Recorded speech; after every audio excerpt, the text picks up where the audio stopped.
Bismillahirrahmanirrahim. Assalamualaikum warahmatullahi wabarakatuh. Mari kita bicara sekarang tentang tradisi keilmuan masyarakat Islam. Jadi dengan adanya Rasulullah SAW, Nabi Muhammad membawakan Al-Quran dan hadis, sebetulnya sudah membawakan ilmu tersendiri di dunia Islam.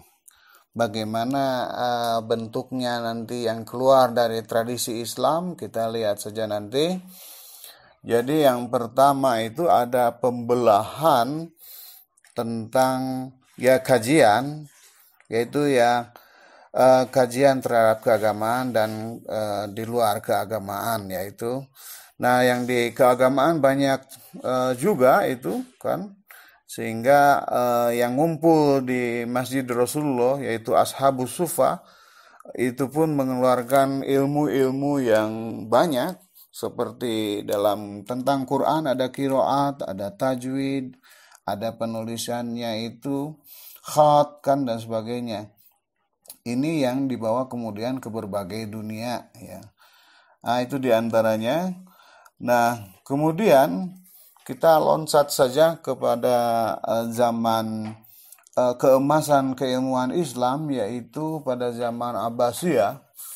Dari sini sudah nampak terkristal ada metode pengetahuan yang dipromosikan Islam menjadi 3, ya kan. Jadi sebut saja ini masalah epistemologi, ya kan. Yaitu bayani, irfani, dan burhani.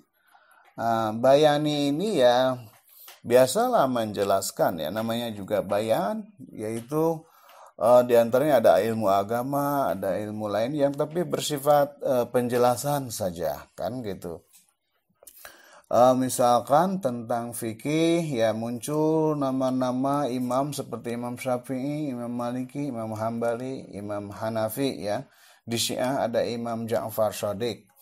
Di lapangan ilmu politik ada Al-Mawardi ya, gitu. Kemudian di lapangan ilmu sosiologi ada Ibnu Khaldun, di lapangan tafsir ada Ibnu Katsir dan sebagainya. Ini sekitar bayani.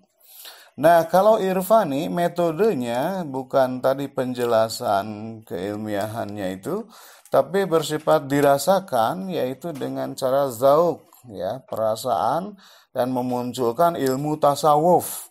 Ini memunculkan nama Imam Al-Ghazali di Sunni dan Mullah Sadra di Syiah.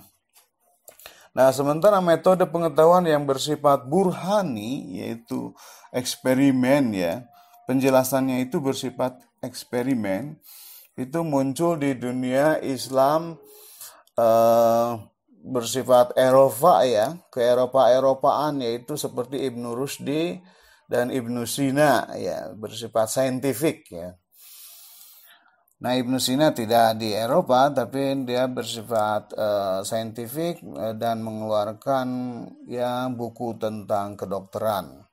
Di antaranya begitu, ada Jabir bin Hayyan tentang kimia dan sebagainya. Ini bersifat burhani, jadi bersifat pembuktiannya secara ilmu alam ya. Nah, ketiga metode pengetahuan ini ada dalam Islam.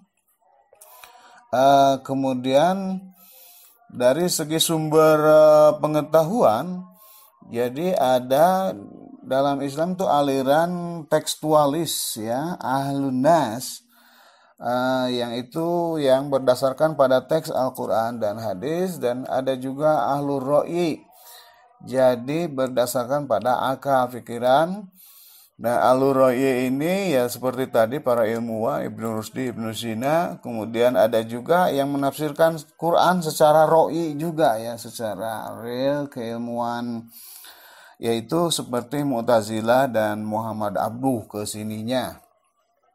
Nah, yang banyak itu kemudian sampai sekarang juga ini adalah ahlun nas tadi, yang bersifat murni harus sesuai dengan Rasulullah, yaitu diantaranya rangkaian keilmuannya itu ya, para pendiri keilmuan ini adalah misalkan Ahmad bin Hambal, Imam Hambali, kemudian Ibnu Taimiyah, kemudian Ibnu Qayyim, terus turun-temurun sampai Muhammad bin Abdul Wahhab di Arab Saudi, kemudian Jamaluddin Al-Afghani, kemudian Muhammad Rashid Ridho, kemudian Said Qutb, kemudian Ikhwanul Muslimin, dan kebanyakan kaum fundamentalis ya kata orang barat itu, karena bersifat fondasi, fundamen, yaitu teks, yaitu tekstualis, yang kemudian ini disebut sebagai rangkaian kaum salafi katanya kan, yang hanya menafsirkan Quran ya berdasarkan Quran itu sendiri, tekstual kan.